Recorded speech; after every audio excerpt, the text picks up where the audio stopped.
Gilbert Gottfried is here. Gilbert, of course, is a comedian. He is known to... He's a controversial comedian. He's also known as Rabbi Gottfried. Yes. He's also known as Dice Gottfried. There he is, Rabbi Gottfried. Dracula Gottfried. And Dracula Gottfried, that's right. He's known. He's a man of many names. And you know... How was your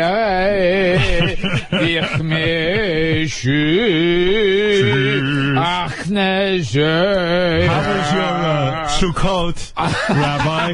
And how was your I guess Simchas Torah is coming up, is that correct? Would you say a special prayer for my audience? Many of us are hurting financially, Rabbi, as you know. Many of us. Compassionate Rabbi. That's right. You're so compassionate. You're considered the leading. You're even bigger than Rabbi Botiach Simcha. The Mashiach. You're bigger than the Mashiach himself. Is your congregation hurting right now? So much trouble, but they're suffering all over the world. Do a prayer for everyone at home. Let me ask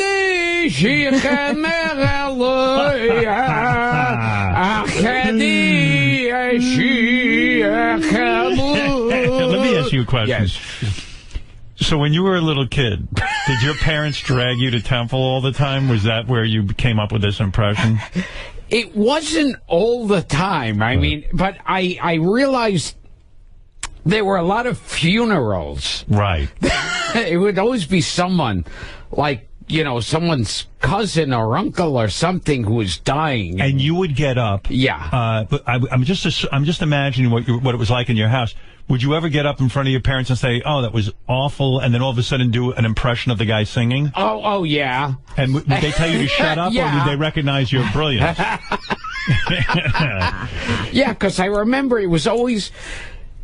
We were always going because it was like it was weddings and funerals. Were you going to like Brooklyn to a cemetery? Yeah. It's your whole day or your whole miserable day. And you put the pebble on the tombstone. Right. Yeah, that was a big... I used to enjoy What did that signify? You go over to a tombstone and you put a rock on it. And what does that mean in the Jewish religion? I have no idea. But I remember you used to find a pebble on the floor, on the ground. You'd put it... And as is it because the Jews are too cheap for flowers? Is that what you think it is? What would it be? Yes.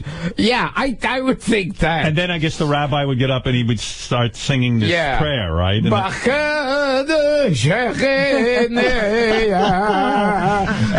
did the absurdity drive you crazy because you'd say, "This means nothing to me. These words mean nothing to me." People, who are you even there for? Right. Like, any emotion in the room would have been drained out by this singing, right? And then when they would talk, it was also like, it was also in a half singing, half talking. This man was a wonderful man, and he had a loving wife and 3 beautiful children. And you saw the hypocrisy, too, because it appeared that the guy knew nothing of these guys. Yeah, right. Yeah, it was like... And then when everyone was really bored and miserable and hungry, he'd start to sing forever, right? Oh, and these songs that you do would go on and on and on and on. Yeah, and it's not like a regular song where you think, oh, I could hear it like winding up now. You didn't even know when it was going to end. Yeah, like... All of a sudden you think it was going to end. Where's the chorus where we can all sing along? Yeah, if someone's singing Moon River, you know, at the end, okay, this is the end. Because you have a couple of verses, a couple of choruses, and you kind of know it's going to end at some point. They do the bridge, and then... at some point the guy would take a breath, and you'd think it would be over, and then he'd wind up again, right? Oh, yeah, and then it would be...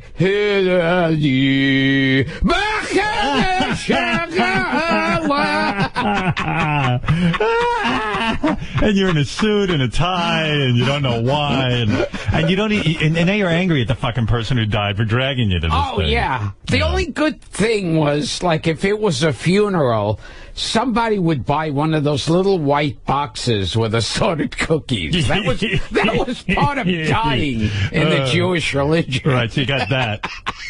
It's just unbelievable. It's so... It's not fun being a Jew. Not only are you a minority in the country, but every holiday is about death and describe...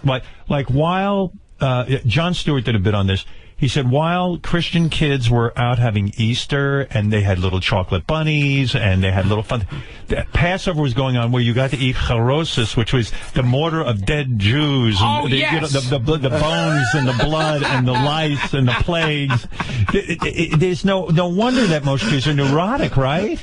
All of it, yeah. All the holidays are like, it's like basically stabbing yourself. And the celebration is not a celebration. Like Jesus dying, you think would be a terrible thing, and the Jesus being resurrected, and yet it's chocolate bunnies and Santa Claus and gifts and all kinds of stuff. Somehow the Christians know how to celebrate. They know how to have a party. The Jews, it's like, I remember you'd sit around a Passover table, and you're dipping bitter herbs into salt to represent the Jews' tears from the Pharaoh beating them to death, and blood and wine, dipping your pinky into wine to represent the blood that spilled all over the fucking desert, and matzah with harosis, because the Jews were wandering the desert for 40 fucking years with mortar and shit. I mean, you want to fucking hang yourself, right? And then finally it's like they say, well, you could eat like a tiny bit of matzah, like a thumbnail size, and you're going, oh, thank God. And then back to those songs again.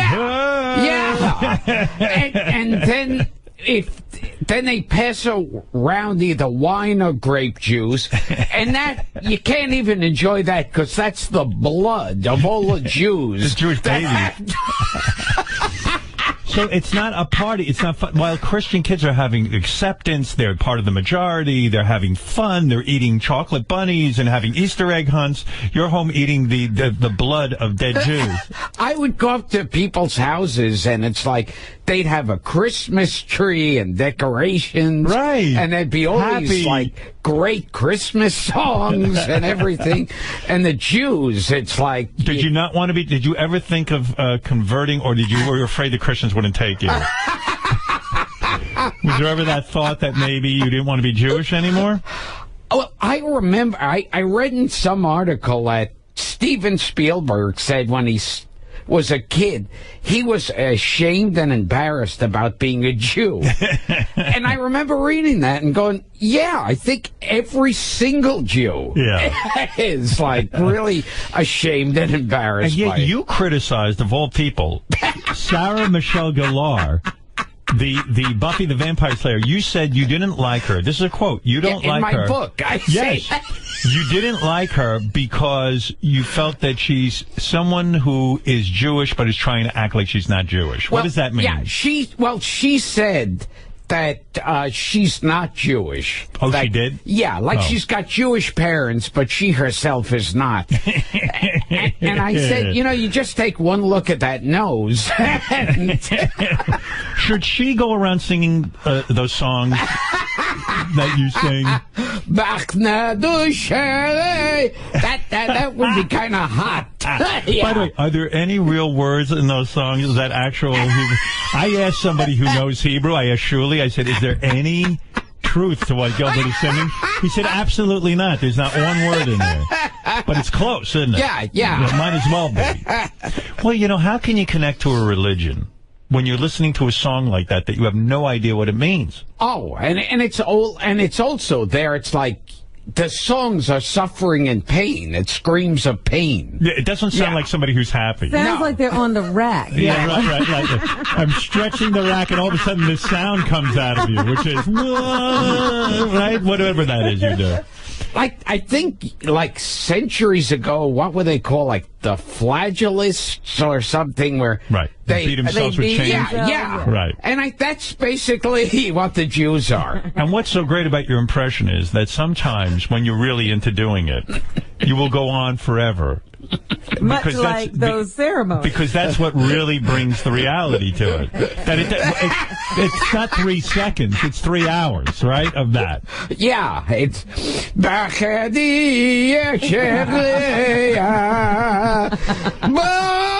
And then they'll get to that middle portion where it's really from suffering to worse suffering. It's dense. Yeah. Do you have any religious feeling of being? I bet you probably went to Hebrew school and stuff like that. Never went to Hebrew school. Oh, you didn't? Yeah. You were spared that. Yeah. What nice parents you had. Yeah. Thank God. Why do you think your parents spared you that? Were they too cheap to send you to... Did all the other little boys in your neighborhood go to Hebrew school? Well, I wasn't Jewish where I grew up. It was like... Where did you grow up? I grew up, there were like in Brooklyn, and there were a lot of blacks and Puerto Ricans. So you were I was the minority. very popular. And so your parents basically said, we don't want you to get bar mitzvah? God forbid someone finds out? Were you lonely as a child because you were the one white guy in a black neighborhood? Oh yeah. Right. Yeah. But you developed an excellent black impression. That's right on, dead on, right? Hello there. Well, hello. I was working in the fresh air cab company. Did you ever try to fit in with black people? Did you ever try to actually talk a little bit black, like, with the accent and all that? No, I never. Yeah. I knew it would be a failure. Did you ever have to physically fight? Were you ever in a fist fight in your neighborhood? I would sometimes get punched. I couldn't fight. Yeah, you were not a fighter. But and would you go down immediately? Is that what? Yeah, I'd fall down. Oh, what a boring fight. And act like I was dead. Were you bullied? When you hear these kids talking about being bullied because they got called a name, do you kind of laugh at that? I laugh at that like crazy. Like now, we must stop bullying. And I thought that was my way of life. Right. And look how you turned out. So when you would go home, I don't know at what age you started doing your impression of a rabbi like that, or a cantor. Would you ever go home and perform for your parents, like in their living room or anything like that, and do these impressions? I did those, and I also talk in the book that I used to make hand puppets. You did? Right, yeah, paper mache hand puppets. Right. I had a Dracula one. Did you do the Dracula? Oh, yeah. So you'd hold up and you would be like, do it, yes. Children, listen to them. Children of the night.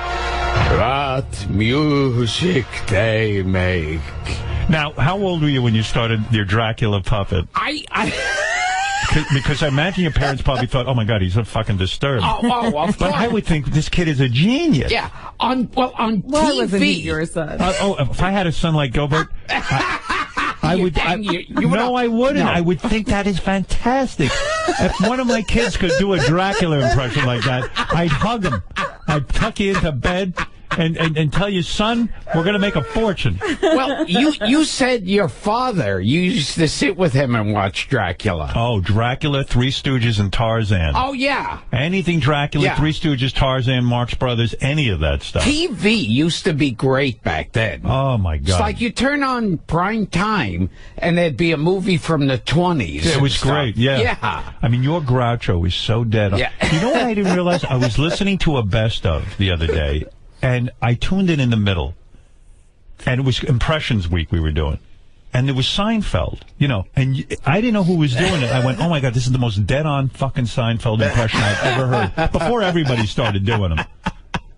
And then all of a sudden it was you. Like, we started talking, it was Gilbert. And I went, you know what, as many times as I've heard you do that in the past, I think when I'm sitting there watching, I never realized how great it was, but sitting on the radio listening, it's a dead-on impression. And yet, because you used to work with Seinfeld all the time, right? Oh, yeah. In the clubs. Yeah, and what I always say, it's like, I would, like, a lot of times I'd be on stage and it would be like, the waitresses and other comics and staff would run in and be laughing in the back, and the audience would be scratching their heads. And Seinfeld wasn't known at all back then. Right. He was just another comic there. And I would start, going up on stage going, why do they say hello? Why isn't it hell high? Why do people wear shoes on their feet? Why don't they wear gloves on their feet? And Seinfeld would stay out in the bar. Because he was pissed? Yeah. So he would walk, he'd pace. He would pace back and forth and go, That doesn't sound anything like me. Why does he think I talk in a sing-song voice? I talk perfectly normal. So let me understand this. You would be on stage. He's a young... You were probably already well known, right? You were kind of had your following. I had a following in the clubs, right. Yeah. Were you on TV yet at that point? No. No, so you're a club comic, but you had a pretty good following. You could headline. Were you a headliner at that point? I started doing it even before I headlined. And the reason that, and all jokes aside, they would call you the comic's comic because you would get on stage and do a weird riff on a comic who was about to come up, right? Yeah, and I just do stuff. Sometimes the audience would walk out on me. Well, like because if no one knew Seinfeld then, and you're up on stage doing the Seinfeld impression, the only guy getting it is Seinfeld, right? Oh, yeah. The audience had no idea because he hadn't, or he had gone already, and you would come up. Oh, you came up after him. And you would do the impression, and it would make him upset. Oh, yeah. Doesn't sound like him.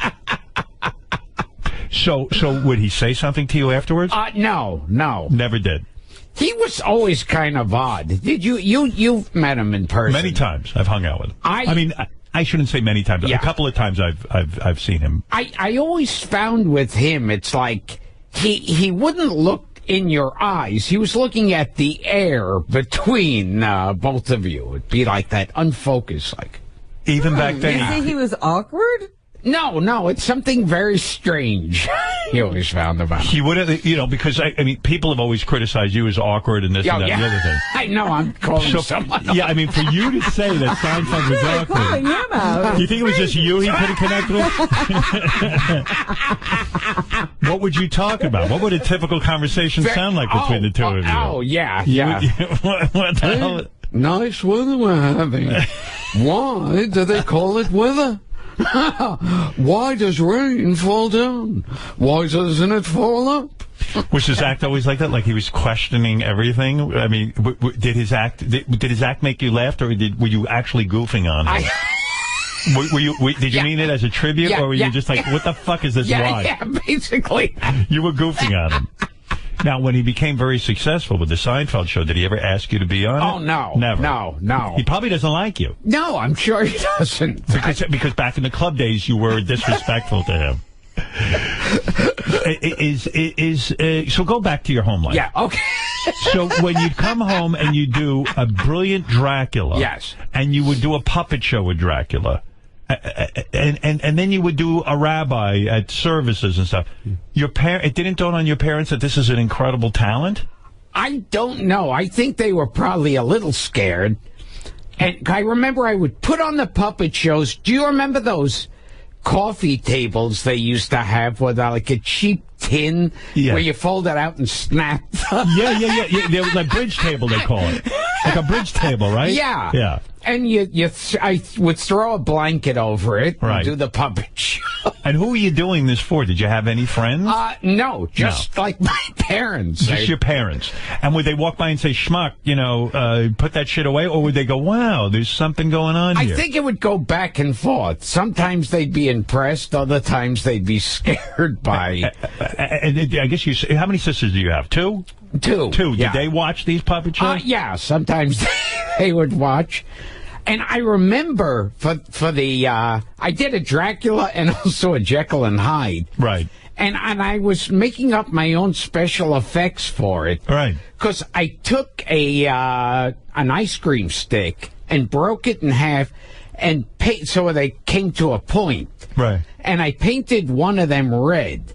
So one puppet rushes at Dracula with the clean stick and shoves it in him. And then I pull out the red stick. Oh, that's smart. Yeah. Wow. Very inventive. How old are you at this point? Yeah, I must have been like 2. I don't know. I'm afraid you were like 16. Yeah, I was like 45. But I picture you in a dark apartment. And before I forget, in the Jekyll and Hyde, I hid an Alka-Seltzer tablet in a glass. Oh, that's so great. Bubbling up.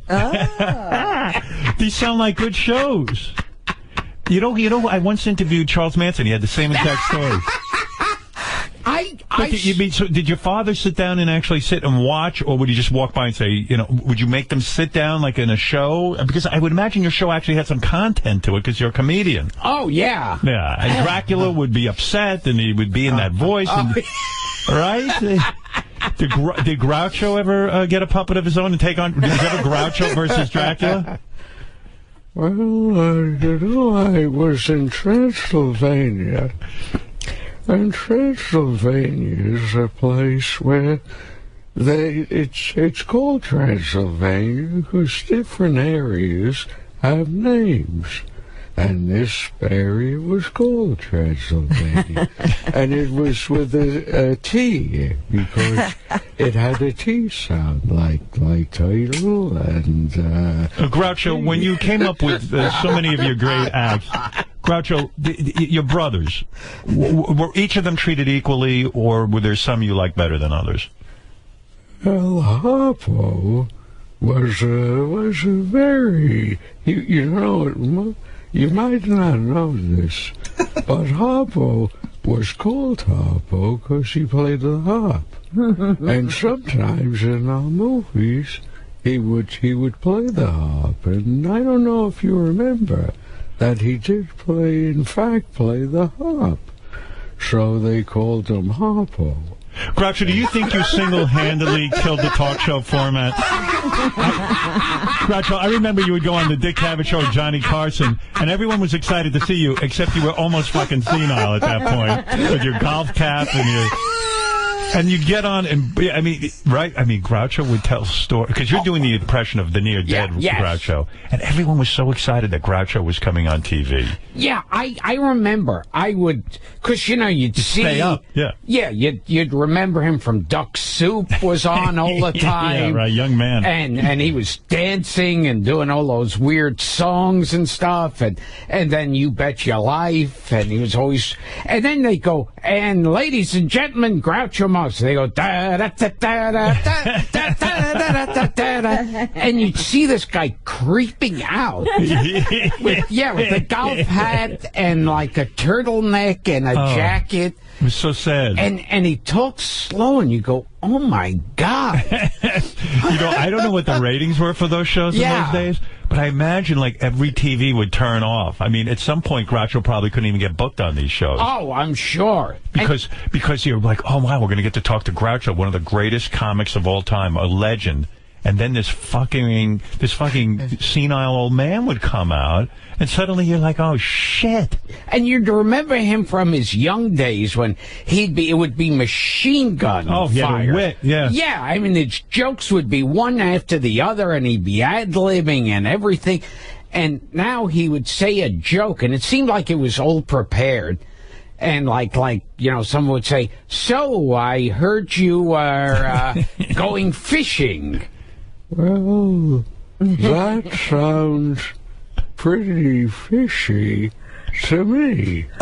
And you go, oh, okay, I guess everyone's applauding now just because he didn't drop dead mid-sentence. Yeah, you know they planned that joke out for like an hour. Oh, yeah. I'll say, or you say you going fishing.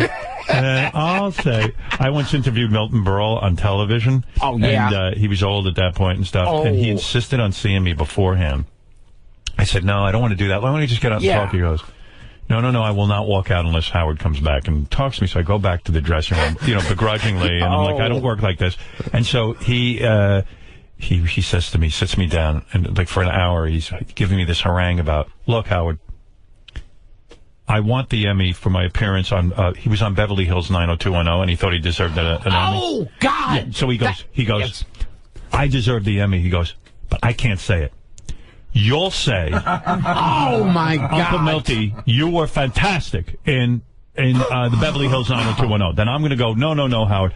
Then you say, you deserve the Emmy. And I'll say, no, Howard, I can't. And then I'll say, I'm going to say a joke here, but then you pause for 2 seconds. These older comics, they wanted to plan out every fucking thing they said. And I have a friend, I always joke about that episode of 90210, because that's where he has a stroke in the middle of the show, and he's in a wheelchair, and he called someone Chucky, and it's like, Chucky, oh, the buck teeth. Chucky. And But Groucho at the end, it was just and Dick Cavett apparently didn't care. He would interview him for hours. It would go on and on for hours. It was like the rabbi at the... It would just go on. And you know who else made me sad toward the end and I wish had retired soon was Rodney. Rodney too, yeah. Rodney started to get into that at the end, too, when he'd come on the street and say, Howard, you ask me this and all that, that kind of thing. But Rodney was so fucking great in his day. He was. He used to. So was Groucho. He would come out. Rodney, in the early days of the Carson show, he'd do a set that was great, and then panel would be even better. Right. Did you know him at all, Rodney? I did 2 of terrible films with him. Which ones did you do? Oh, God. Do you remember? Meet Wally Sparks. We all remember that one. And Rodney had some great ones, but you got stuck with Meet Wally Sparks. Remember that one. Yeah. Meet Wally Sparks and even better, Back by Midnight. Oh, dear. Jeez, those are 2 I really don't know. Oh, nobody. And Back by Midnight, I think it was like weird people investing. It looked like Arab people who couldn't speak English. You didn't even get to be in Ladybugs. Wasn't that one? Yeah. That was when, like, the beginning of the end for him, Ladybugs. I know. But, I mean, when Rodney would come out later on, I saw him screw up I Don't Get No Respect. No. Yeah. You mean how old? You're talking about right near the end. Yeah. And I thought, oh, my God, would he please retire? I don't want to see him like this. Yeah, it's weird. You think now, Gilbert, will you know? Want to retire? I should have retired 30 years ago. But you're not in any position retire. Like you said, you struggle financially. In all seriousness, you struggle. And I think people think you're a very wealthy guy. Be? Yeah. But I mean, he never spends any money. But think about it. But he doesn't spend any money. But at the same point, where's Gilbert getting any money from? Oh, yes. You know what I mean? Well, my series is going gangbusters. Do you remember when? Did you invest in that stock? Hold on a second. Do you remember this, Gilbert? This is when Groucho called Swap Shop, the radio show. Oh, okay. All right, here we go. Listen to this. All right, so that's a good deal. $26. All right. We got about 3 or 4 minutes to go. Good morning. You're on Swap Shop. Oh, damn.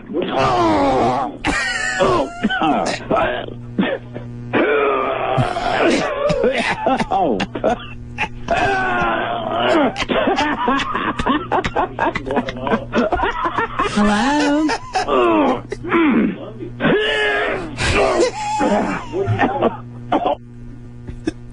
Okay, let's go back to line 1. Good morning. You're on Swap Shop. Well, hello there, children. Hello. I was going to ask some more soldiers in Afghanistan. You going to do what now? Oh, my goodness. Is this where the fumicle procession's been located? No. Do you want to see my penis? Hello? I don't know. I don't know. I think they wanted me to put them on hold. Well, it's getting carried out of hand. I'm not sure who that is. Yeah. I'm not either. So, anyway, good morning. You're on Swap Shop. You know, back in my day, getting married was like a Western. It felt like a Western, and it had, in Westerns, there would be cowboys, because that was years ago, because that's the way people dressed in the West. Huh. That's great. Yes. Back in my day, when was your day? What is your age? Because he was getting married, if he preferred that. I would drink a cup of coffee. Back in my day, they would make it in a pot, and people would drink coffee hot back then, and sometimes you would put cream in it, old man. Liz, we appreciate your call. Liz, have a good one. Thank you. All right. I'm going to sing with Jerry Lee Lewis. That was when Groucho, actually, right before he died, he called Swap Shop. It's so great. I love how they have to be polite to you because you're an old man. Well, right. They want to see how polite. They keep asking, how old are you? Favorite part of that, of listening to that, is when I'm on there going, well, holy mackerel, and they go, we're going to put him on hold. Like, they don't hang up. No, they love it. Yeah. So, in other words, getting back to the beginning of this interview. Yes. With all of these impressions you were doing and all of this brilliance, you never got from your parents, hey, we think Gilbert might be onto something. We think he's brilliant. It would go back and see back then. I'm opening up my. Is that your plug? Yeah, I got your plug. Oh, you have it? Let me do it. Yeah, here. It's as if he's going to sit here. Ow! Wait, I have it. Yeah, oh, you do? I don't know if you have the whole thing. Just read it very quick. All right, here's what they should announce. Yes, October 19th, Catch a Rising Star, the Stanhope House, Stanhope, New Jersey. Wow, you really do need money. November 1st through 4th, Zanies in Chicago. He's out there working. November 17th, McGuire's on Long Island. November 23rd, Catch a Rising Star in Princeton. December 6th through 8th, Side Splitters in Tampa. Oh, my God. December 20th, Caroline's on Broadway. And then, of course, Rubber Balls and Liquor available at GilbertGottfried.com. Now, explain to me what's going on with Rubber Balls and Liquor. That's your book. Oh, yeah. Comedy book. It's jokes. And you could get an autographed copy on my website. Yeah, you want people to buy the book. It's available on Amazon for like $12. If you want people to buy it on your website for like $20-something, explain why we should do that. Well, I breathed on it. My autograph is on it. Is that right? You want us to order it from the website? Is that because you autograph it or something? Yeah, I do autograph it. Okay, yes. right. So when I drop dead, it'll be worth an extra $1. Skyrocket. Yeah. It's a good investment. Twitter is at Real Gilbert. You've been tweeting a lot. We know about that. Yeah, oh, yes. Does it annoy you that Affleck was, Gary and I argue about this.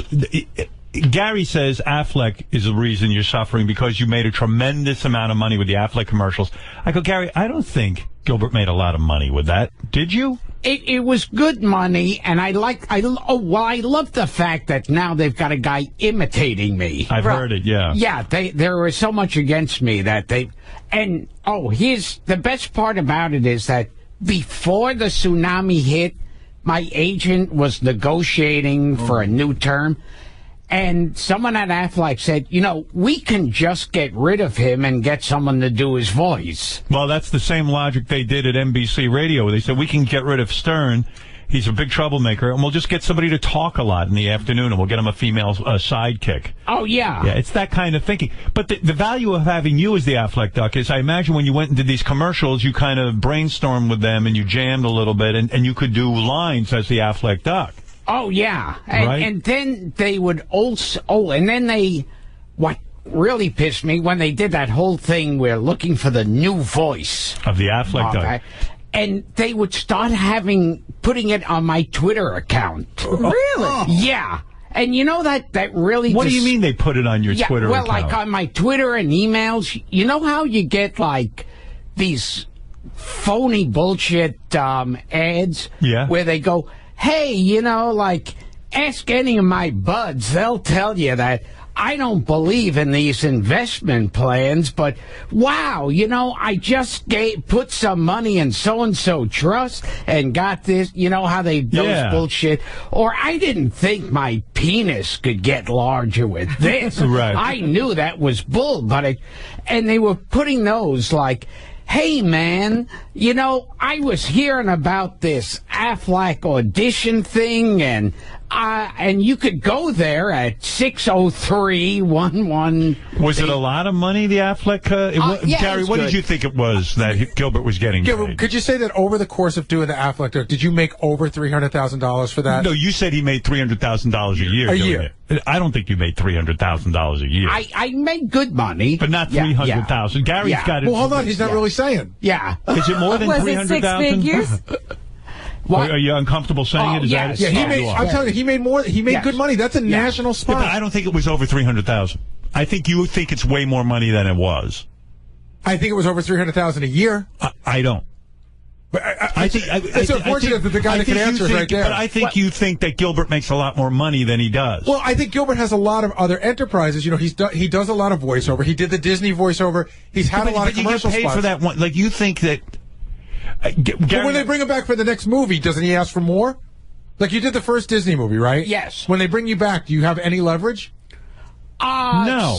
Well, wait, let him answer. The answer's no. Watch.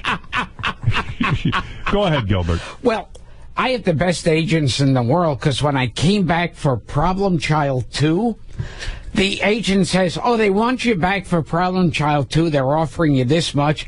And he goes, "I think that's more than the last time." Didn't bother to look? Yeah. Oh, my God. Yeah, could have been less. No, I'm just saying, I think people have the impression that when you hear a voice on, or like the Affleck commercial that's ongoing. Or you see Gilbert on TV and stuff, it's not necessarily that you're a wealthy person. You have fame without the wealth. But with an endorsement like Affleck, right? You think that there is a lot of money with that, because that ran for years. And there should be a lot of money. It's a voiceover job. It was enough money for them to get truly offended by a horrible tragedy and fire me and save money. Doesn't seem ridiculous. I mean, it was enough that they wanted to save the money. You made a joke about the tsunami in Japan, and now nobody even remembers the tsunami in Japan. Unless you're living in Japan and you're getting all that nuclear radiation. And the best thing, too, is now tsunami is like this funny word on TV. Right. Now it's like, hey, they said it was going to be sunny out. Now it's a regular tsunami. And it's like, oh, okay. You're a victim of poor timing. Yeah. Right? Yeah. It's like if you made a tsunami joke now, no one would even know what the fuck you were talking about. No one would care. It's just that you did it right after the thing, and then they fired you. And did it affect your other employment? Did people hire you less for voiceover? I remember right when it happened, I got fired from a comedy club. Making me the first comedian to get fired for telling a joke. We can't hire him. He tells jokes. It drives you crazy when you see that happening, right? The fact that, like, even guys in comedy clubs now are getting censored a lot, or their shows are being taped. Well, I mean, even Paris Hilton, she made some gay reference in a cab, right? And that got all over the place, right? And I heard she lost some job for that, because in a cab, it's like, who knows what's going on anymore? Everybody's taping everybody. Do you have an iPhone? Do you take pictures and stuff? Sometimes. You do? Yeah. The kids? And it's like. Also, it's like, well, what was it? I even wrote an article on CNN, because I'm a great writer now, about Daniel Tosh. He made a rape joke. The comedian Daniel Tosh. Yeah. Right. He made a rape joke in a club. Yeah, so I wrote an article on CNN about that, because he made a rape joke, and then it was like, oh, my God. And he apologized for it. And also Dane Cook made some joke about God knows what. I think his was a rape joke too. I'm not sure. I think it was all after that. Oh, I think it was the Batman thing. Right. Maybe he made a joke about Dane Cook was Batman. That's right. Yeah. I remember that movie where Dane Cook was Batman. One thing about Gilbert, he's never made a good rape joke. If anybody's counting. Yes. Yeah. So I've made passable rape jokes, but never a good one.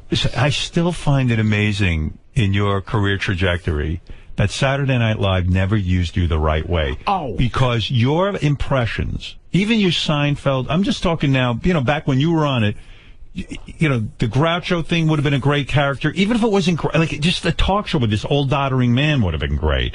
Your Dracula would have been fucking incredible. I don't think they knew how to, your dice, all that stuff. Oh, I remember once on Saturday Night Live, a writer comes up to me, and, they do the read-through where they'd have 100 bits. And they'd say, okay, in this one, you might have to do an impression of so-and-so. Maybe Piscopo can help you with that. And it was like, I thought, because I don't do impressions. Yeah. You've not accomplished anything. Yeah. And then they used me in one part in one of the shows as a corpse. How insulting. Yeah. It was, didn't even get up and say, now it's Saturday Night Live. Yeah. You're going to be a funny corpse. The funny thing I've learned about you, though, is because I've worked with you a few times outside of the radio show, and you're a difficult guy to manage because, you definitely want to do things your way. And also you're an incredibly kind of humble guy. You won't push yourself on anybody. You won't go into a writer's meeting and go, guys, watch me do Dracula, and let's write a script about this, or let me do this. You will just sit there and wither away on the vine rather than speak up. Am I right about that? Yeah, some guys would walk in there and go, hey, shut the fuck up. This is what I'm doing. Right. And yeah, it's not you. Yeah, I'm not Milton Berle. So while in more ways than one. Yeah, but while Piscopo's sitting in the writers' meeting, pitching 57 different Frank Sinatra things and this and that and the other thing, you're just sitting there and you're the guy sitting there with all this talent, but you're not pushing yourself. Yeah, I'm just like I would just walk in there and creep around and whatever. It's sad. And You're not competitive that way, though, which is to your detriment. Because if you had gone into Saturday Night Live and just pushed and said, guys, I'm doing this, this, and this, but there's something that, why do you think you'll hold back? That I don't know. And I'm one of those people, too, who now has, like, I build up a gigantic thing of, like, collection of, oh, I should have said that. Yeah, I mean, if you were at the meeting, if I was your representative, I'd go, have him do Jerry Seinfeld. You're going to fucking die. Yeah. And then they would have put you in that fucking makeup. Every week you would have walked out as Jerry Seinfeld, and they would have had you Jerry Seinfeld. It would have been amazing. Oh, I want to shake you. Yeah. You were the one on your Channel 9 show that Dice Godfrey insisted I come out and be Dice through the whole show. And it was so difficult with you, only that I would say, Gilbert, that Dice Godfrey you do is so fucking hysterical. Would you just come out for 5 minutes in the leather jacket that was way too big on you? Yeah. And be Dice That was Godfrey. your jacket. Yes. I said, please. It's like a circus tent. It was the funniest thing. And you came out and you were relentless with that gay guy and doing your gay jokes, and it was just incredible. I mean, I loved it. I really did. It drives me nuts with this Gilbert. To get him to do something is very difficult. Very difficult. All you want him to do is showcase his talent. And yet you're a brave guy. You left home at, what, 16? Yeah, well, I left dropped out of school. Yeah, and I started, like, going to these clubs at night, which is amazing to me that you had the balls to do that. Well, see, I think there's, like, a thin line between, like, courage and stupidity. And I think maybe I was more stupid. What'd you do the first time you got on stage? Did you do impressions? Oh, yeah. Who'd you do? And I was doing, like, I could still do a young Groucho then. I wouldn't even know how to do that now. Yeah, you forgot. And then but I would do like Peter Lorre and stuff like that. And what was Peter Lorre doing in your act? I mean, what was the idea there? I forget the actual. I would throw them in these situations. Right. And even back then, my act was totally dated. Yeah, he was doing Peter Lorre. But you didn't care what people thought. I don't know. I thought it was incredibly brave. And I guess you dropped out of school because you were getting, I guess, quote-unquote bullied. Yeah. Was that why you left? Well, he was such like, see, and that brings me back to this thing again. To me, it's like, stop being a pussy. Right. You're bullied. Well, Gilbert was probably distracting everybody. They were so busy bullying him, they couldn't do their stuff. Did your father give you a lecture when you left home? Like, did he go, how can you do this? You need an education.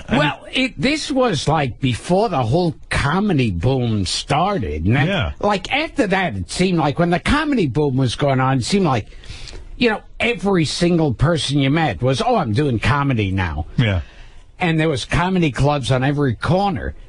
And back then it would be like saying, I'm going to be the next Bob Hope. Right. What year was this that you went and did? Well, how old? What year was it when you were 16. When you left home? Yeah. Oh, gee, I don't know. I didn't leave home for a while. It was you left school. You left school. Yeah. I can't imagine your parents weren't up your ass. Oh God. Yeah. Now when you get older, you start to realize what your parents were thinking.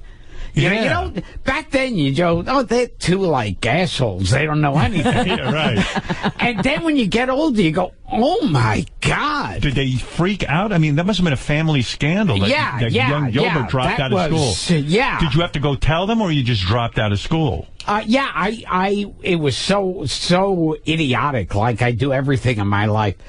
After a while, I dropped out, and I would spend time at the library. And pretend you were still going to school? Yeah. So no one knew you dropped out? It was insane. Oh, my God. Yeah.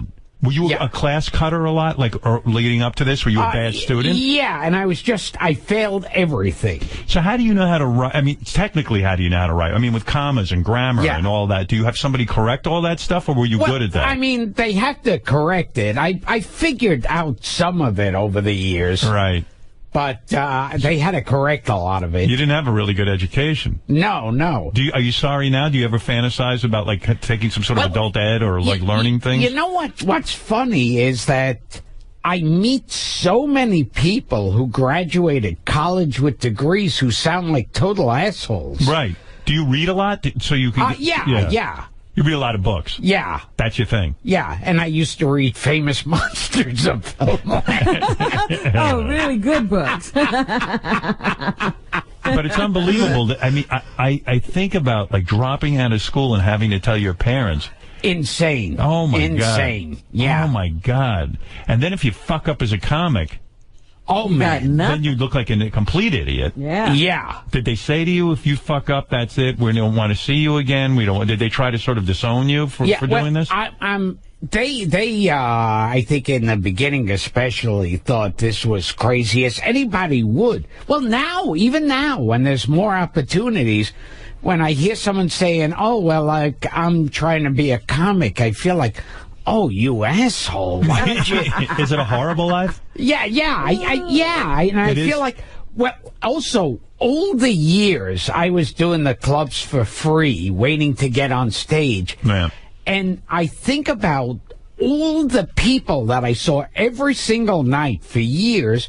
And now I don't remember their names. I don't remember what they look like. Like, you at least had success. Yeah. Imagine what it was. You know, I'm the same way in radio. There were guys I work with in Hartford, for example. Fred, that guy who did Afternoons, Peter. Yes, Peter Cole. Peter Cole, those guys. I think about it, I go like, well, these guys were already like in their late 20s. Some of them were 30s. How did they have a career? I mean, the years you're supposed to spend building your career, and they're not in radio, I get, or maybe they are. I mean, what happened to all these guys? I think the guy you're talking about actually went into banking and is doing very well. Oh, well, that makes sense. But you know what I mean? But the comics, I mean, a lot of them I saw every night, and now I can remember, like, well, one of them used to wear this tan jacket, and I can't picture his face or name, and I think they just fell off the face of the earth. Yeah, it's weird. Like, what happened? And whenever I'm worried about my career, I always think, oh, my God, like, I'm the biggest thing in show business. So if somebody came to you now, young kid, maybe, you know, in college or something, or high school, and says, oh, my dream is to be a stand-up, you would just, like, discourage it, right? You would just say, it's just awful. My feeling is if he got a job selling apples out in the street, I go, well, you know, you make like 35 cents a day. What's the bad part of it? You mean just the angst and the misery you have to go through? Also, just plain not making it. Right. Or being those comics who go, you know, your opening act, and then they say, okay, I can't see you tonight. I can't watch your show tonight because I got to get in my car and drive to Ohio. Right. What a terrible life. Yeah. You know, I even think of like guys who do my show, like Doug Stanhope. I think he's a brilliant guy. And I don't know what he's doing with, like, is he having a good life? I mean, I don't know. And he's got a name and stuff, and yet, what kind of career is that? I mean, if they don't get a sitcom, like you had opportunities. I mean, you were in movies and you were on Saturday Night Live and all that stuff. Things, But you're right. But if you're a road comic your entire life and you don't get any success, it's tough. Oh, my God, yeah. And then these ones that don't even make it to the road comic level. So if you had to do it all over again in your mind, might you have stayed in school and just said, fuck it, I'm going to get a profession where I don't have What would you do, Gilbert? But I mean, seriously, might you have said, you know, I want to be a businessman. I don't need all this angst in my life. I don't need all this misery. Well, see, I think that my problem is, even if I had stayed in school, I think I would have wound up with those kind of jobs that Jerry Lewis has in his movies. Like, Bellboy. Yeah, like, Jerome, I want you to watch over this gas station while I go to lunch. Gilbert Gottfried, dentist. Who knows? Yes. Who knows? I'll be standing and I'll just wait here and... By the way, do you like doing these roasts, or do you find those even just full of anxiety? Like, you have to get up there and quote-unquote kill...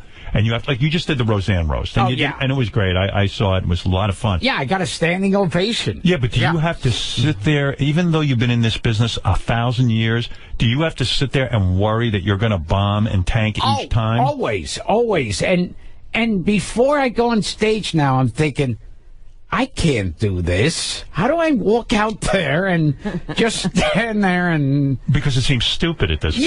Yeah. It's like...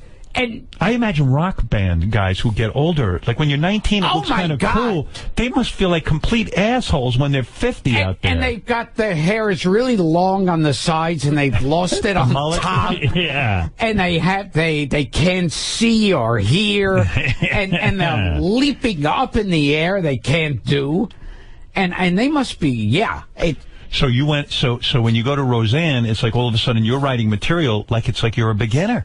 Yeah, and when I'm on stage, and I'm sure this happens to you, it's like, do you ever, like, in the middle of the show go, what the fuck am I doing right now? All the time. Yeah. I go on a talk show. Yeah. Not so bad now, but it used to be when I go on Letterman, I go, what the fuck am I doing here? Yeah. Why am I even, like, what am I trying? There's an audience sitting there. I mean, the whole fucking thing is surreal. Sometimes I'll be on stage, and it'll hit me for a second. They'll go... Wait a minute. I'm standing here. People are looking at me, and I'm acting stupid. You want to just go home. Yeah. But listen, this is how you chose to make a living, and now you kind of, there's nothing to fall back on. This is what you got to do. Kind of like, does he see any funny genes in his children? Hopefully not. You want to eradicate that. Yeah, right. It's like Hyman Roth in Godfather. This... is the business we've chosen. I often remember that line whenever I complain about my career. Right, and I know what you're saying. Listen, you wouldn't have had it any other way. This is what you did. But the anxiety that it's cost you, and the angst, and the trying to build a career, very, very difficult. And, people think... Like, I love when people say, I've got a script I want you to look at. And I think, oh, yeah, because I can just snap my fingers and get a studio to do it. and it's like, I think even now it's like, if like, Al Pacino is in a movie... it's like Dustin Hoffman and Robert De Niro turned down that movie. Right. And so even at that point... it's sickening. And I once did a commercial where they used to use, like, they'd have a celebrity for each one. And they did one with Don Rickles, who was like 100. Right. And they went to his house, and Don Rickles said to them... Okay, who died or who's in the hospital that you got me? It's like, so that never stops. No, it's always awful. Is that what, seriously, when you were in the hospital, and it was serious with your appendix? Yes. I mean, you really did contemplate getting out of the business. And that's why, right? I mean, it was just like you were like, well, wait a second, I almost died. Is this really how I want to spend the rest of my life? Yeah. Worrying and trying. He spent long hours. What am I doing? What have I been doing? But I get that. I mean, it was self-examination. Yeah. I don't know. And it's like, did your parents ever come to you and say, hey, Gilbert, we're proud of you, like you made the right decision going into comedy, like around, I don't know if your father was still alive or at the time of Saturday Night Live and all that. Did they see any of that? Your mom's still alive, right? No. Oh, she died? No, yeah. Oh, I met her in the hospital. Yes. Yeah. That was a long time ago. That's when you were there with the baseball cap. Yeah. When did she die? How many years ago did she die? Oh, a number of years. Oh. Yeah. Did you go to the funeral, or were you just disgusted? No, I was working that day. I couldn't get out of it. I was doing giggles in Cincinnati. Did your mother get to see her grandchildren at all? Your granddaughter? Oh, no. Wow, no kidding. Yeah. Did she ever turn to you and say, I'm proud of you? Or your father, did he ever do that? No, there was no talking like that in the family. So there was no emotional conversation? You would start to every now and then see someone would be impressed. Or like, I remember my grandmother was impressed that she saw me on the Cosby Show. Right. Okay. And stuff like that. Right. But you would hear something like that. There was no winning that family over. No. But, I love when I hear people bitching where they say, oh, when I was a child, I got every material thing I wanted, but they didn't hug me. Yeah. And I thought, oh, man. You're lucky they talked to you. Yeah. You didn't get the things, and you didn't get the hugs. Did your father get your humor at all? Did he just think you were a complete shithead? At times he would get it. Other times he'd think I was just shit. And I think it went back and forth. Was he abusive in the sense that he'd say to you, hey, you're being an idiot, you're being stupid about stuff? Or was he... It depends on the mood. Right. Like, yeah. Yeah, but he never fingered you or anything. You were brutal at the Roseanne roast, though. Like, you write your own material for that, right? Or do they help you with it? Yeah, brutal at the Roseanne roast. Yeah, sometimes they help. Yeah. Did you hear what he said about me at Joan Rivers' roast? I did a whole bit about. God. What did you say about Robin? I don't even remember. About her being molested. Oh, wow. And saying and feeling bad for my dad. and like the father was really ashamed because he fucked Robin instead of someone really attractive. Oh my God. Oh my God, he was awful. Robin, I'd like to think somebody else wrote that for Gilbert. Awful. But what was the take on Roseanne? I swear to you, I can't remember, but it was just fucking crazy. It was like, what was it? Refresh my memory for a second. Oh, that was, she was a monster Rosilla. Well, she took it like a man. Oh, yeah. Would you ever allow anyone to roast you? Would you ever be, if they said to you, Gilbert, you could be the topic of the roast? The only time I remember being offered a roast, and this was like so idiotic. They said, well, make it the Gilbert Gottfried roast. But it was like some club somewhere for no money. That's the roast in itself. And I said, and plus, who is going to be there roasting me? I don't know anybody. And the schmuck, this agent, goes to me, goes, well, Howard would, and I thought, Howard? Yeah, and I thought, yeah, and the Queen of England might stop in, too. Obama's coming, too. Oh, yeah. Was Roseanne a good comedian? Was she somebody you respected, or you just couldn't wait to get out there and goof on her? Like you're not a Roseanne fan, are you?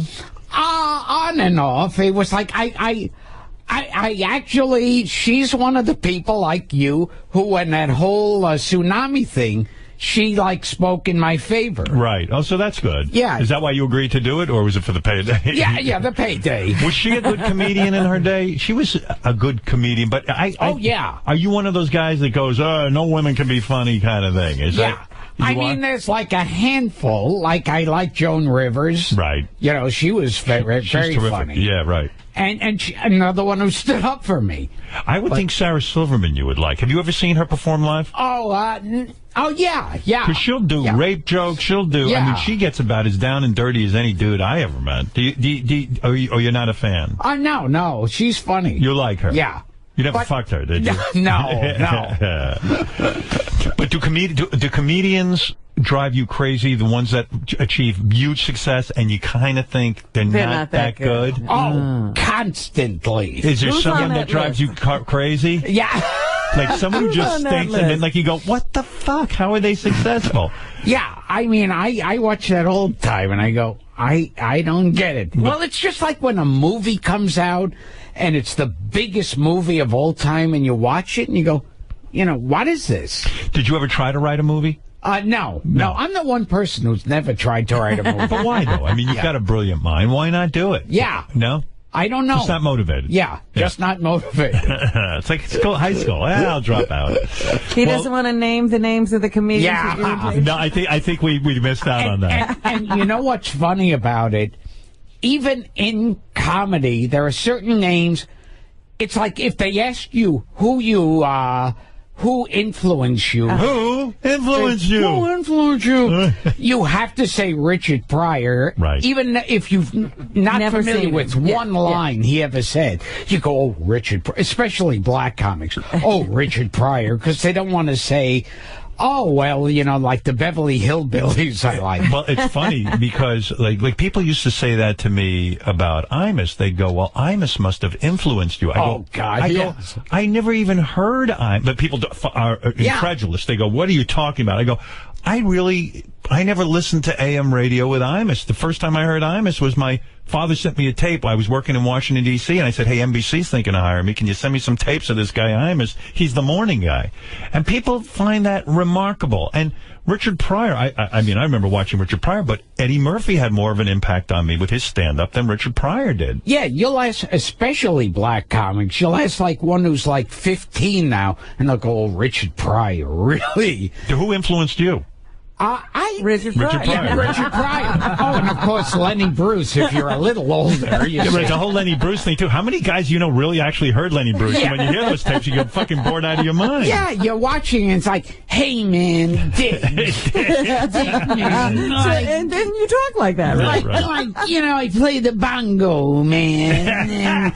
And like I'm having a vodka party, and you know, so like I'm in court for obscenity, man, and you know, it's like a real beatnik, really like. I don't even know where the jokes are in that thing. You know, Lone Ranger and Tonto. I've listened to the bit 17 times. I can't get through the whole thing. Yes. It's insane. And in the same way that there are the comics that are very acceptable to say you hate, like in Dane Cook is one. Everyone, that one you could get away with. You go, oh, I hate Dane Cook and I hate Gallagher. Right, yeah, that's okay to say. That's okay. Or Carrot Top. It's fine to say that. Like, You're there's certain given people you're allowed. permission. Right. There's certain people you're allowed to criticize. Yes, and you have to say you hate them. Right. Yeah, in fact, if you say you like Carrot Top, you get drummed out of the business. Yeah. Big influence has been Carrot Top. Okay, get the fuck out of here. Well, it's just like I hear it with rock stars and stuff. They'll pick out, they say, who influenced you, and they'll pick out like, oh, well,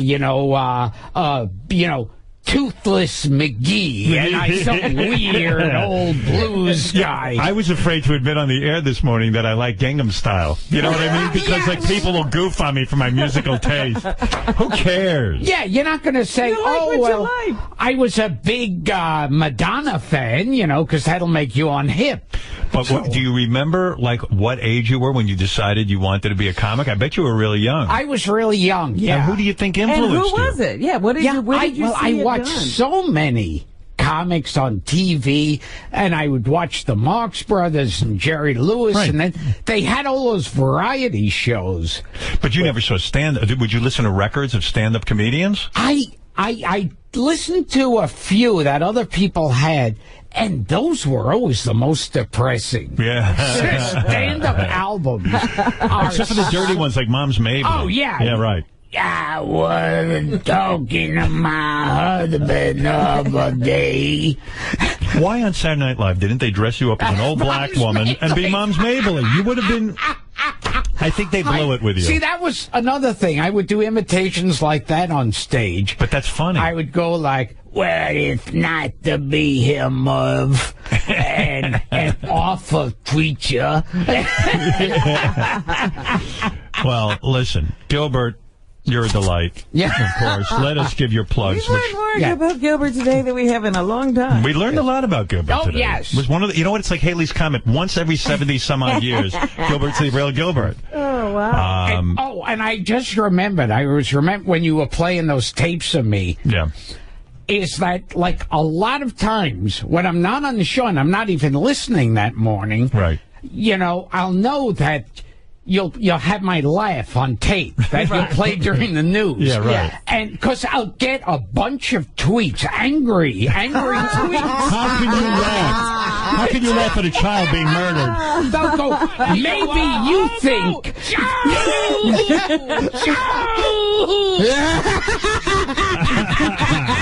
You play that every day. I'll get these tweets going, maybe you think a 2-year-old girl being raped and murdered is funny. Robin will do a story like, today a father burned his daughter. Microwave his child. Yeah. In fact, we had you laugh at the tsunami. We sent it to Affleck. It's a demonic laugh. It truly is, but it's a great laugh. It's an angry laugh.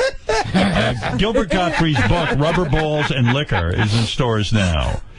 See Gilbert at Zanies. Oh, but get it on GilbertGottfried.com. That's very important. He's suffering financially. Yeah, yes. See Gilbert at Zanies in Chicago, November 1st and 2nd, and December 20th at Caroline's on Broadway. For more information and additional dates, go to GilbertGottfried.com. And now the laundry list. Oh, yes. Of don't clubs. interrupt. Yeah, hey, don't slow me down. This is where I shut up. October 19th, Catch a Rising Star, the Stanhope House, Stanhope, New Jersey. November 1st through the 4th, the Zanies in Chicago. November 17th, McGuire's on Long Island. November 23rd, Catch a Rising Star, Princeton, New Jersey. Are you writing this down? Side Splitters, Tampa, Florida. Caroline's on Broadway, New York, New York. And the list goes on and on and on. Gilbert, and my Twitter account. at Gilbert at Real Gilbert. At Real Gilbert. Somebody else has Gilbert Gottfried? Oh, yeah. And I remember having to buy GilbertGottfried.com from someone. And with the Twitter, I said, fuck it. I'll just call it Real Gilbert. Right, at Real Gilbert. Yeah. And there's a check mark next to your name, right? Are you verified? I don't know. I know it's Real Gilbert. Do you actually physically tweet, or do you call it into someone? Sometimes I tweeted my tsunami jokes. You did. You didn't check with anyone on that? Are you sorry you did that? Not sorry in terms of the content, but sorry just because of the hit financially. Yeah, just the hit financially. Right. I remember back then I had to send out an apology because everyone's going, you got to send out an apology. And I picked out one that was, they wrote one. Yeah. And I picked, it's just like when Mike Tyson sends out something, and it's like these words that he couldn't possibly pronounce. Yeah, right. It's like the Michael Vick quote. Michael Vick got a dog, believe it or not. Oh, yes. He just got a dog. And he wrote a statement, and you can just, it's just no way it's Michael Vick. Yeah. Or when it's quotes from, like, when they talked to Muhammad Ali recently. Right. And it's really eloquent. By the way, Gilbert is verified. He does have the little check mark. It just seems to me that you wouldn't be a guy who used Twitter, but it's good for your career because you can tweet out where you're going to appear. I would think that's good for you. See, now, since it was a big deal back then with the whole tsunami thing, and now it's like every week there's a new person who must apologize for something. Right, and then they hand over their Twitter account to a professional Twitter place. Oh, yes. Yeah, people cannot be trusted to be themselves. Yeah. Well, look, Gilbert.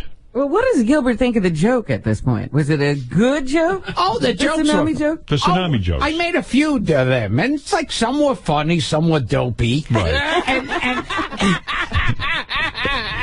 And it's like what's the thing that everyone was saying is like, well, but wait a second.